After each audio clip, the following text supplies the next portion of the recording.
Hello there and welcome back to my channel. Thanks for joining me. I am the Rogue Witcher. I do content all things Star Wars, Marvel, DC, Lord of the Rings, all things sci-fi fantasy related.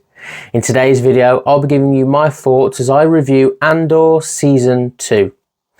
Before we get into the video, please smash a thumbs up if you can and comment down below. It helps new channels like me grow. I'm only 20 subscribers away from 100, and once I hit that target I will be doing a giveaway, so stay tuned for that. Without any further ado, let's get into my thoughts on Andor Season 2. What felt like a long wait has finally happened, and then just like that, been done. Andor Season 2 is finished and a galaxy far, far away has come to save the day again, as far as I'm concerned, in terms of awesome television saving us. There's been some really rubbish shows out there lately, and we're going to talk about why Andor Season 2 is one of the best ones. Like I said, we waited a long time for Andor Season 2 with delays. Why it was delayed, who knows, but it was. We waited very patiently, we were eager, and we got it. And with 3 episodes every week, within just over a month, it was over. Let's break it down and let's talk about how Andor Season 2 was unbelievable. With a slow start and with some controversy, Andor Season 2 got off on the rocky road of things. The first 2 episodes were, in my opinion, quite boring.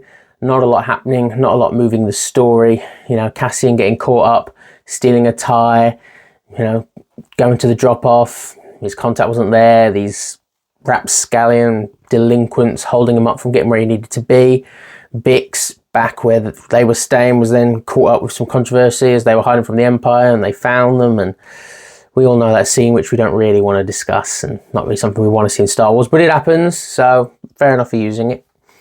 And then finally we got into a bit of an extra gear with episode 3 with Cassian coming in, flying hot on the tie, shooting up the stormtroopers and saving the day, even though we did lose a couple of very important characters and it was quite emotional. But on the slow side of things, I think for a start, 3 episodes, a lot of people were critical. We've waited a long time. Is this what we're going to get? But then things got far more interesting. Episodes 4 to 6 were some of the best, in my opinion. The cinematography of Andor just continues to blow my mind. I know it has a high budget, so therefore high expectations, but it's shot brilliantly.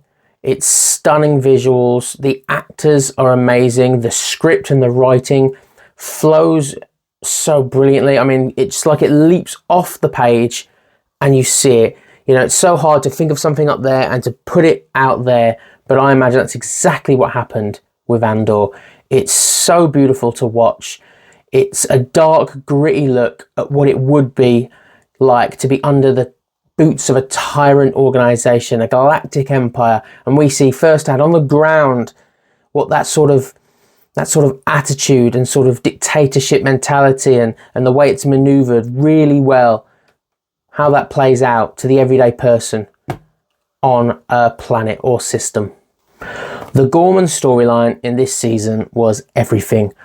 A planet no more special maybe than others, but had a unique resource that made it crucial for the Empire to gain control, and with brilliant writing and story they implemented from the Empire with ISB a way to manipulate the everyday person and, toxic environment, the way they spread through the media and painted a picture, and just shows how scary it can be in the real world, how they can do this, how they can turn the narrative on a powerful organization's side with just a bit of this, little bit of this, and doubt then creeps in and can cloud judgment.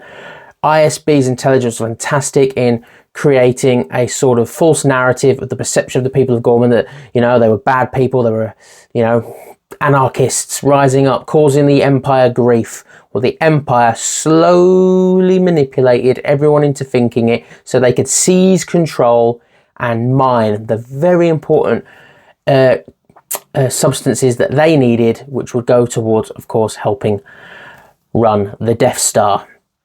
Now, Cassian goes undercover to see about the Gorman resistance and to see, its possibilities, and is this a fight worth fighting for, as Luthen wants him to know. Checking in? We're in the sky. Cassian disagrees, he feels that they're not ready, yet Luthen sends, of course, other people to go under and do the job anyway, which leads to 3 of the best episodes I think you'll ever see in the history of Star Wars. We then get the Gorman massacre just before, as it happens, and the after effects.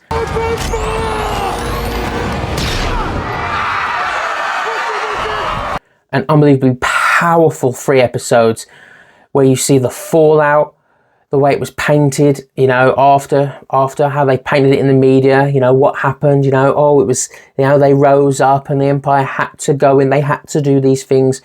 Unbelievable. How they turned on their own flipping people and sacrificed some of their own soldiers, the Empire, for this sort of story.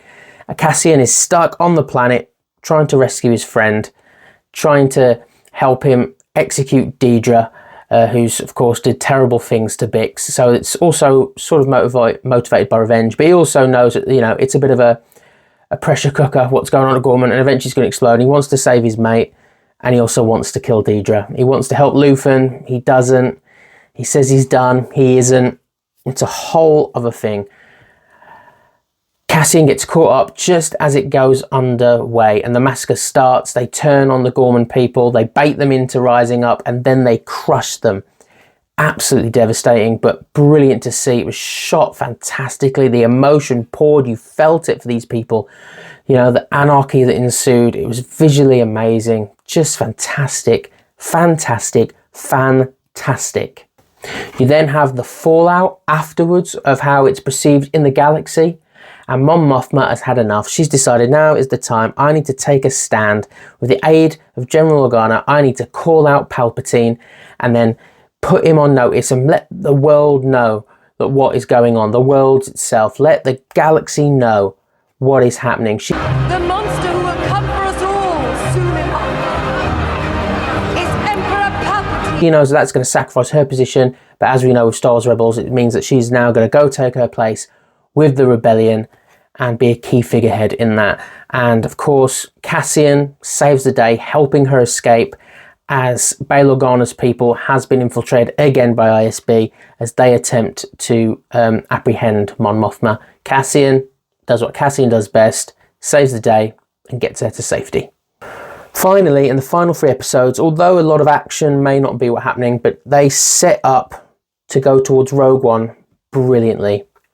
Heartbreaking stuff like Bix leaving Cassian for the greater good, for the rebellion, knowing that he can't put her first if he's going to be conflicted with the rebellion. He can't play both sides. He has to commit to one, and she doesn't want to make him choose, knowing how valuable, how important he is to the rebellion. She steps away, which is of course quite heartbreaking.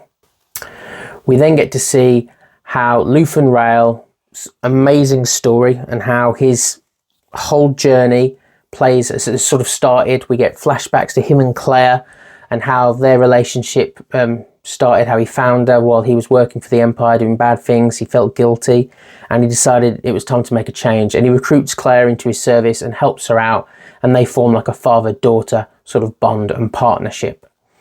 We see him educate her on the lines that need to be crossed and when and how they should be, and that sometimes now is not the best time to, and teaches her, you know, the sort of fine politics and ways of starting this rebellion, knowing, you know, we can't just go all in, it's going to have to build over time. Luthen was fantastic, the way he saw and anticipated and maneuvered and manipulated everything into being. He was fantastic. And then his story comes to a very sad and tragic end when he's finally found by Dedra Meero, and a fantastic scene of them talking and bantering with each other. She knows it's him, he knows it's her, he knows she knows, she knows he knows. Doesn't matter, they play their roles, and eventually it comes to a head. She thinks she's got him, she thinks she's got Ferrix, but no. Luthen does the honourable thing. He doesn't want them to be able to torture him and get information, and he takes his own way out, so to speak. Unfortunately, they do manage to keep him alive, but that's okay, because Claire comes to the rescue in an amazing mission-style conquest. She goes in, infiltrates the hospital, and goes around manipulating and bypassing the Empire into doing the right thing, and of course, letting Luthen find peace. It was tied up perfectly. Cassian is exactly where he needs to be in the rebellion before he can be sent off for the events of Rogue One. Saw Gerrera, you know, although very limited use in this show, I thought was brilliant when we did see him. Just every time he speaks, oh, it just resonates with me. I love his appearances in the show. Deirdre, unfortunately, bit off a bit more she could chew. She found some files she shouldn't have looked into that really peeved off Director Krennic as it pertains to the Death Star, and she gets her just desserts as she, of course, ends up in a prison of her own making. I think everyone in this show was brilliant. It was just one of the best Star Wars shows I've seen. Andor Season 1 was shot brilliantly, stunning, same thing, visuals. But I wasn't as entranced. I wasn't as, you know, there's no lightsabers, no force, which is really what I want from Star Wars. But we got a real dark, gritty look of sort of a practical look, if you will, of what would it be like to, as we said earlier, be under this gigantic dictatorship and how it would affect the people on the ground and the everyday person. And I think they were just fantastic in the way they told this story. I was gripped after episode 3 onwards. I loved every single episode, the highest of quality, and Star Wars in a real positive way right now off the back of Andor Season 2. I wanted to have a special storyline and a special shout out to the actor who played Cyril, because I think over the 2 seasons, the story development and his character arc was fantastic. Someone who was very, you know, a sympathizer and empathetic towards the Empire, thought they were doing the right thing, you know, played the system, really worked his way up, obviously had his relationship with Dedra, which gave him some beneficial, you know, ins and the way he could go up the sort of Empire chain. And his arc on Gorman is the pinnacle of the show for me.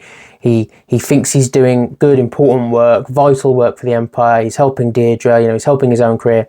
And then he sees firsthand, no, exactly the manipulation, the evilness, the disingenuousness of course, the Empire and what they're doing on Gorman. He gets emotionally attached to the Gorman uprising. He knows these people. He knows that they are in the right, and he sees and he figures out what they're doing, and he can't believe it. He's disgusted by it. He realized the role that he's played.